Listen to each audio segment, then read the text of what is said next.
عليكم ورحمة الله وبركاته. الشمع هركب ولا تفتح تاريخ بجمدة خنيا. عشان أقام مراد يصير فودي في جارتي يصير تفوت وديما أدنى قولتي. أشوف تيجي تبي من نايت. أنا رجعت كوان. كذا سيقول. ما عليك. ما سيقول تنجيل. وين؟ مراسلة فوري مجاكرة فور. نقدر نسمع إنسان. مراسلة فوري مجاكرة فور. وين؟ فوري مجاكرة فور. إنسان أدري. أكمل سيقول تنجيل. واري ما دي سيقول أنا. هيا. ما سيقول. هيا دارنا. يلا. يلا.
Ulattee dheedicha baratti jette jabbileen jedhanii osoo nagaan akka inni galii jedheen galtee kaatee maalichi qoodatu siin jedhe maali shabbaa manaa kiyya dhiifama ni dogongoree balleessaan jiraatillee jettee qaxattee kaatee galtee dhugaa rabbii kan hundi hin jiru kuni hundi hin dhufu jechuudha.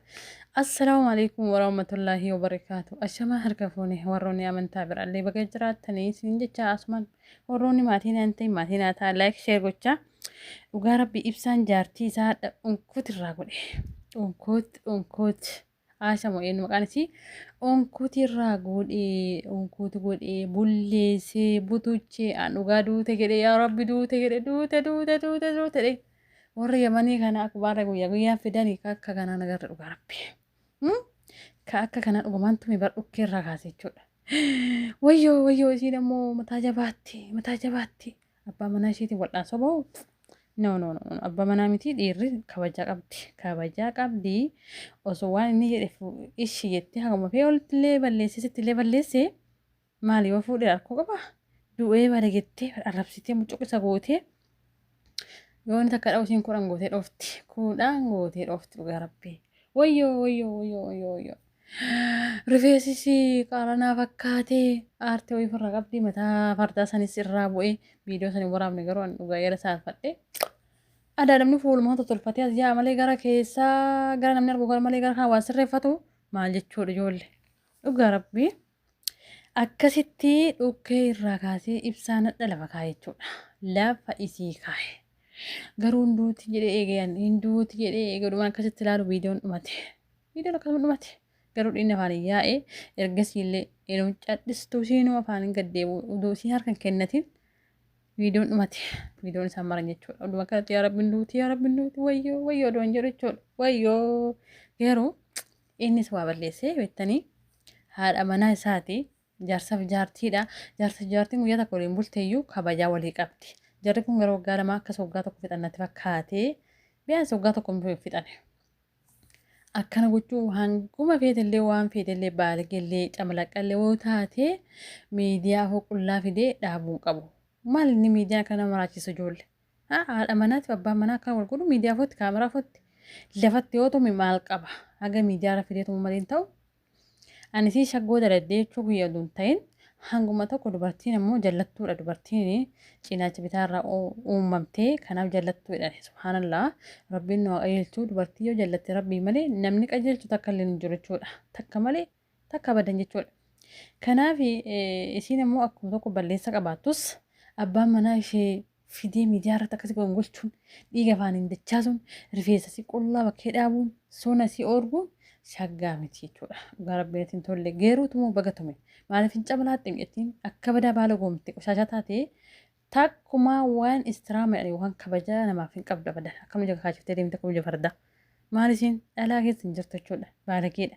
Takkanaa tana huluu maqaa nu baatte nu nyaattee huluu dubartiin dhiira tumti nu jaanii nuti itti nu makan garuu maaltu nu galche nu yamanii hin jirru warra yamanii yaada keessanii. Nu maaltu nu galche yaada warra yamaniiti garuu kaa maqaa wal nama qabane.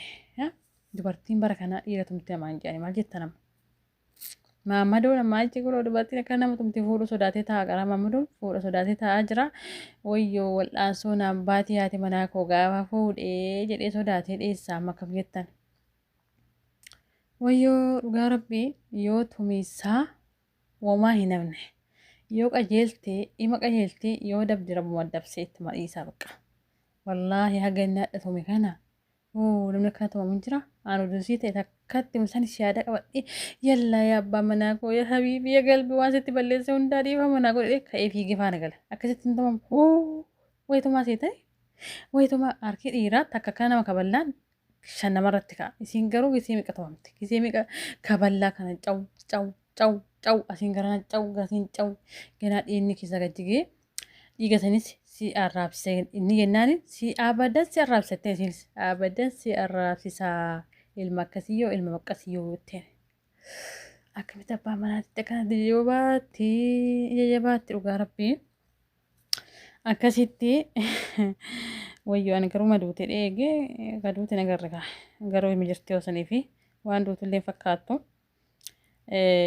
Garuu guyyaan isii uumatanatti fakkaate baqqaadha gurbachisanitti ibsaalee gaana nyaate dhugaa rabbii hadha nama gumaa gootee baqqaa wayyoo wanjala keessa galchitee wayyoo biyya baqqaa keessatti isaan biftee wayyoo meedhee akkasii ilaalu viidiyoon cilaa hojjettee dhumatte.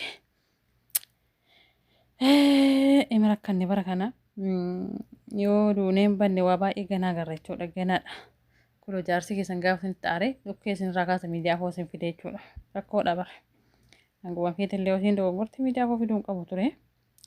Tuun bareechisee abbaan manaa haadha manaa yoo baala goomte waa isin balleessitti gaafatama waan ta'eef bakka haadhaaf abbaa bu'ee isa tuutu waan isin balleessitti gaafatama waan ta'eef tuun mirga qaba dhugaa rabbii tumuudha.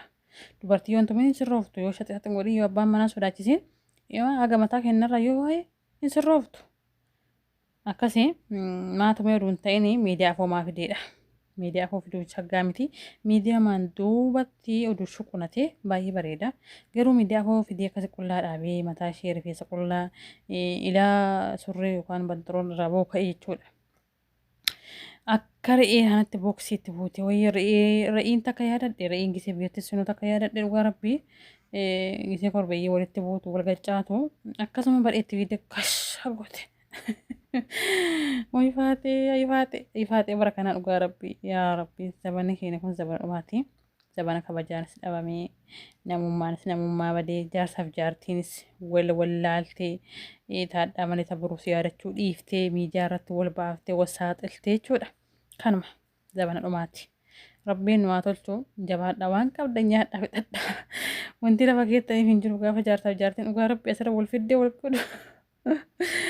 Akkaan waltumtu kana maal kaayattamee baankii maal keettanii dhuguma rabbiiti bara maal yoom nyaachuuf keettan bara zabana dhumaati sila jaarsaaf jaartiin kafina ofiiti uffata ofiiti waa hunda ofiiti wal shaffantee wal kabajjee yoo tumeellee lafuma sanitti tumuu qaba malee inni asirra fidee ibsaanis akkasitti tumuu qaba jechuudha ofiitillee yoo taate baaragee fiitillee haa taatu jaartii fi manumatti manii manuma sirreessanii waan dandeenye dhiisee biraa deemuudha malee giddiidhaan tumee miidiyaa irra fidee akkas gochuun Allahu akbar.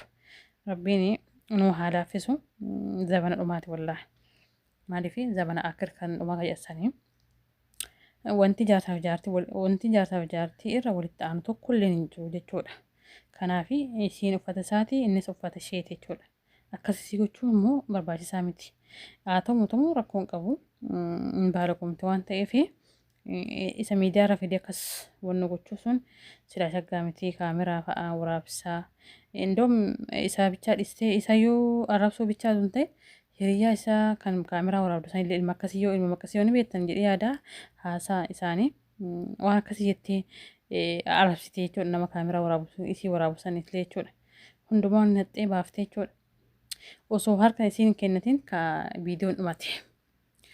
Akkasii rabbiin nu haa laaffisu ijoollee shamaraa keenya dubartoonni wallaahi haguma feetillee waan isin itti jabaatellee ta'e abbaa manaa keessanitti harka waliin fudhatina rabbiillee hin jaalatu namnillee hin jaalatu jechuudha. Wama feellee ta'e.